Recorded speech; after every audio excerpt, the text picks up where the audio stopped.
Hello बच्चों, राधे राधे। कैसे हैं आप सब लोग? हम आशा करते हैं कि आप सभी लोग अच्छे होंगे। जैसा कि मैं आप सबको बताना चाहता हूँ, मेरा नाम विवेक मिश्रा है और मैं आप सबका कान्हा कोचिंग सेंटर में स्वागत करता हूँ। बच्चों, आप लोगों से एक अनुरोध है, अगर आप लोगों को हमारी वीडियो पसंद आ रही है तो प्लीज हमारे चैनल को सब्सक्राइब कर दीजिए, लाइक कर दीजिए और अपने तमाम दोस्तों के साथ शेयर कर दीजिए, जिससे कि ज्यादा से ज्यादा लोगों तक ये वीडियो पहुंचे और लोगों को भी इस वीडियो का लाभ मिले। हम देर नहीं करेंगे, क्लास की शुरुआत करेंगे। आज आप के लिए हम कुछ सवाल लेके आए और ये सवाल बहुत ही बेहतरीन है, जो परीक्षा में अक्सर पूछे जाते हैं। बहुत ही महत्वपूर्ण सवाल है। ठीक है, हम देर नहीं करेंगे, क्लास की शुरुआत करेंगे। चलते हैं, हम प्रश्नों को पहले पढ़ते हैं। हमसे कह रहे हैं 1 से 9 तक की प्राकृतिक संख्याओं का समांतर माध्य क्या होगा। हमसे कह रहे हैं 1 से लेकर 9 तक की संख्याओं का समांतर माध्य क्या होगा, वो आपसे पूछ रहा है। ठीक है, चलो कहां से 1 से कहां तक 9 तक का प्राकृतिक संख्या है। ये प्राकृतिक संख्या क्या पूछ रहा है?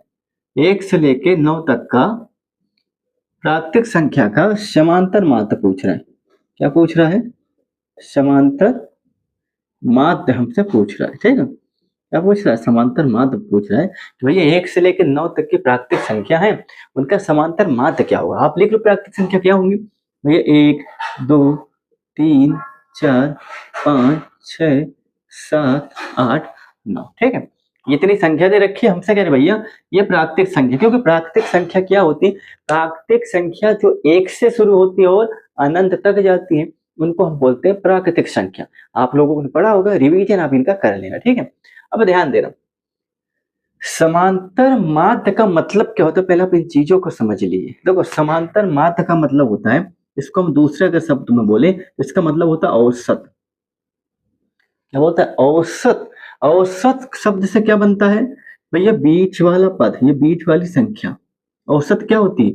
औसत हमेशा बीच वाली संख्या होती है। तो किसके बीच वाली संख्या होती है, हम इसी के माध्यम से आपको समझाने की कोशिश करेंगे। हम इस पे बाद में आएंगे। इसका सूत्र होता है, आप सूत्र से तो करते हो, क्या होता है भैया? इसका सूत्र होता है भैया sigma, sigma X upon N. ठीक, और समांतर माध्य को एक्स बार से हम डिनोट करते हैं। ये सबको ही पता होगा, इस पे हम बाद में चर्चा करेंगे। हमने कहा इस पे हम बाद में चर्चा करेंगे, पहले इसको जीते। देखो, हमारा काम क्या है, हम किसी चीज को रटवाते नहीं, समझाते हैं। चीजों को समझो। समांतर माध्य का मतलब होता है औसत। ठीक, हम इनको बीच वाला पद भी बोल सकते हैं और क्या बोलते हैं, माध्य भी बोल सकते हैं। क्यों? ये किस स्थिति में बोल सकते हैं? आपने क्या बोला? समांतर माध्य का मतलब होता है औसत, एवरेज। एवरेज का मतलब होता है बीच वाली संख्या। जब आप बड़ी कक्षा में जाओगे तो एवरेज आपको पढ़ना पड़ेगा। ठीक है, शब्द बदल जाएंगे। गवर्नमेंट जॉब्स की तैयारी आप करोगे, वन डे एग्जाम की तैयारी करोगे, वहां पर ये चैप्टर आपका पूछा जाता है। ठीक है, चलो फिर देर नहीं करेंगे। हमने क्या बोला कि भैया समांतर माध्य का मतलब क्या होता है? औसत। इसको औसत भी बोलते हैं। और औसत अगर हमने बोल दिया तो हमने क्या बोला? बीच वाली संख्या। ठीक है, अब बीच वाली संख्या किसका, ध्यान देना। आप यहां से देखो, 1 2 3 4, 1 2 3 4, बीच में क्या है? 5। यही हमारा क्या हो जाएगा? समांतर माध्य। ठीक, भाई औसत का मतलब होता है बीच वाली संख्या, लेकिन ये सब में नहीं लगाना आपको, इस सब में नहीं लगाना। ये कब लगेगा? ये भी देखो, माध्य का मतलब बीच भी होता है, लेकिन ये कब होता है? सबके लिए नहीं होगा। हम माध्य को हम बराबर बीच कब बोल सकते हैं? जब पदों जो पद हो, हमारी संख्याओं के बीच का अंतर समान हो। या फिर आप ऐसा बोल लो कि आपने एपी पढ़ा होगा, समांतर श्रेणी पढ़ा होगा। उसमें जब कोई सीरीज चलती है, जब उनके पदों का, ये संख्याओं का अंतर समान होता है, तो उसको हम समांतर श्रेणी बोलते हैं। ठीक है, तो हमने क्या बोला? आप माध्य को बीच वाला, ये बीच का तभी बोलोगे भैया किस स्थिति में आप बीच वाले पद को डायरेक्ट लेके बोल दोगे भैया यही हमारा समांतर माध्य है, जब संख्याओं के बीच का अंतर समान हो। एक का अंतर, एक का अंतर, एक का अंतर, एक का अंतर, एक का अंतर, एक का अंतर। क्लियर है? क्लियर हो? इस स्थिति में अगर इस संख्या का अंतर आपका समान नहीं है तो आप बीच वाला पद नहीं ले सकते। क्लियर है? ठीक है ना, मतलब डायरेक्ट नहीं ले सकते ऐसे। और देखो, हम बीच वाले पद कब लेते हैं? जब संख्या हमारी विषम हो। कितनी हो?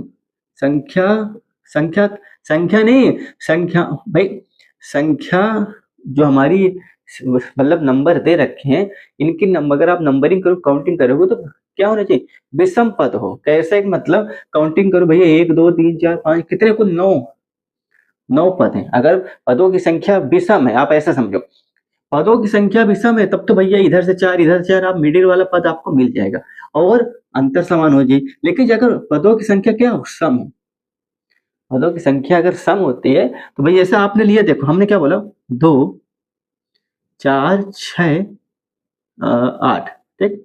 अब आप देखोगे, अब आप इसमें घबरा जाओगे, सर जी इसमें बीच वाला कौन सा, यहाँ तो बीच वाला कोई दिख ही नहीं रहा है। अगर 6 लेंगे तो इधर से 2 आएगा, इधर से 1 आएगा।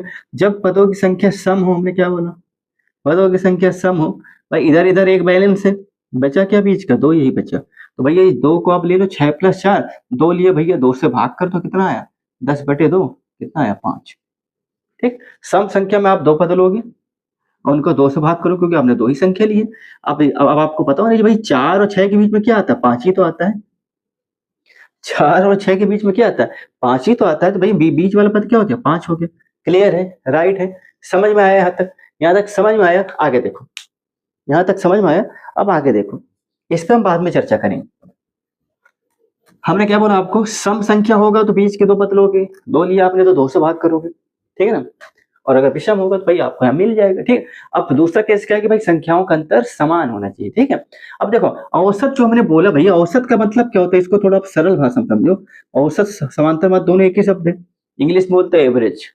गाड़ी चलाते भाई कितने का एवरेज देती है, समांतर माध्य एवरेज का मतलब क्या होता है, बैलेंस पॉइंट। ये क्या है, ये एक प्रकार का बैलेंस पॉइंट है, जो दोनों छोर से संख्याओं को क्या करती है, बैलेंस करती है, एक पॉइंट पर दोनों तरफ से संतुलन इनका बना के रखती है। कैसे, अब अगर आप दैनिक जीवन में इसका इस्तेमाल समझो, हमने कहा औसत, औसत का मतलब होता है कोई चीज बराबर बराबर हिस्सों में लोगों को बांटनी, कम ज्यादा नहीं होना चाहिए, बैलेंस बनाकर रखना चाहिए। कैसे, अब आप दैनिक जीवन पे ले लीजिए, हमने बोला कि भैया किसी 3 लोग हैं, एक के पास 10 रुपए हैं, एक के पास 20 रुपए, एक के पास 30 रुपए है, ठीक है ना। क्या बोला हमने, एक के पास 10 है, 20 है, 30 है। अब बैलेंस पैसे का क्या है, असंतुलन है, संतुलन स्थिति में नहीं है, ठीक है ना। क्यों, किसी के पास 10 है, किसी के पास 20 है, किसी के पास 30 है। हमने कहा इसको बैलेंस करो, बैलेंस करने का मतलब हमने बोला इसका समांतर माध्य या औसत बताओ। जब भी हमने बोला समांतर माध्य औसत बताओ, तो आप समझ जाओ कि हम क्या कर रहे हैं, चीजों को बराबर बराबर हिस्सों में बांट दो, ठीक है। ये हो गया दैनिक जीवन। तो औसत का सीधा मतलब होता है, चीज को हो या संख्या हो, कुछ भी चीज हो, गणित में संख्या पढ़ रहे हैं, इनको बराबर हिस्सों में बांटो। जैसे हमने बोला भैया एक भाई साहब के पास 10 रुपए थे, एक के 20, एक के 30। अभी भैया 10 ज्यादा है, किसी के पास 30 है तो किसी के पास बिल्कुल कम है। अगर आप बराबर बराबर इनको हिस्सों में बांटोगे तो आप क्या करोगे, बताओ कितना कितना आएगा, कितना है, संख्या विषम में तो भाई बीच वाली संख्या ले लो, 20 20 अगर हम बांटेंगे तो भैया तीनों में बराबर बराबर जाएगा, बराबर जाएगा। निकालना कैसे निकालो, अगर आप इससे निकालते हो, तीनों को योग करोगे, 30 20 30 से 60, 3 से भाग करो कितना आएगा, 20 20 ही आ जाए ना। तो भाई आप डायरेक्ट भी कर सकते हो। क्लियर है, अब देखो समझ में आया। अब देखो, अब आप देखिए, ये आपको बहुविकल्पी में पूछेगा और आपसे लघु उत्तरी में पूछेगा, तो कैसे करोगे, ध्यान देना। अगर बहुविकल्पी में पूछेगा, अब सबसे मजेदार आपको ट्रिक बता रहे हैं। आपको जैसे दिए भैया 1 2 3 4 5 6 7 8 9, 1 से लेकर 9 तक की प्राकृतिक संख्याओं का योग पूछ रहा है, ठीक है। सॉरी, योग नहीं पूछ रहा है, समांतर माध्य पूछ रहा है। क्या बोला, समांतर माध्य पूछ रहा है। क्या पूछ रहा है, समांतर माध्य पूछ रहा है। अब इस सूत्र पे बाद में आएंगे। भैया 1 से लेकर 9 तक के संख्याओं का समांतर माध्य आपसे पूछा है, सबसे सिंपल, अगर बहुविकल्पी में आए तो भैया समय बचाने के लिए आप क्या करोगे, विषम संख्या तो बीच वाला आप ले लोगे, सम संख्या तो भैया 2 लेके करोगे, ठीक है। कब है भैया, अंतर समान हो। अगर ये भी नहीं समझ में आ रहा है तो आप ये देखो, अंतर समान है, जब अंतर समान हो भाई पहला वाला पद लो और लास्ट वाला ले लो, बस 9 + 1 कर दो, या 9 + 1 कर दो, या 1 + 9 कर दो। अब आपने 2 पद लिया तो भाई 2 से क्या कर दो, डिवाइड कर दो, कितना आएगा, काटो 5। ये भी उत्तर हो गया। आप ऐसे भी कर सकते, लेकिन कब, अंतर समान हो जाए। अब आप इस पे आ जाओ, समांतर माध्य को x बार से डिनोट करते हैं, ठीक है। क्या होता है, सिग्मा x/n। भाई सिग्मा x क्या है बताओ, सिग्मा मतलब होता है, आपको पता होना चाहिए, सिग्मा मतलब होता है कि भाई पदों का योग, ठीक है। सिग्मा एक ग्रीक वर्ड है, ग्रीक सिंबॉलिक है, ये ग्रीक शब्द बोल दो या अक्षर बोल दो। सिग्मा एक ग्रीक सिंबॉलिक है, प्रतीक है, ये अक्षर है, ठीक है। और सिग्मा का मतलब होता है जोड़ या फिर योग। किसका योग? एक्स। एक्स मतलब क्या है? पद है। अब पद कुछ भी हो सकते हैं, एक दो तीन, मतलब x1 पहला पद, x2 दूसरा पद, x3, x कुछ भी हो सकता है, ठीक है।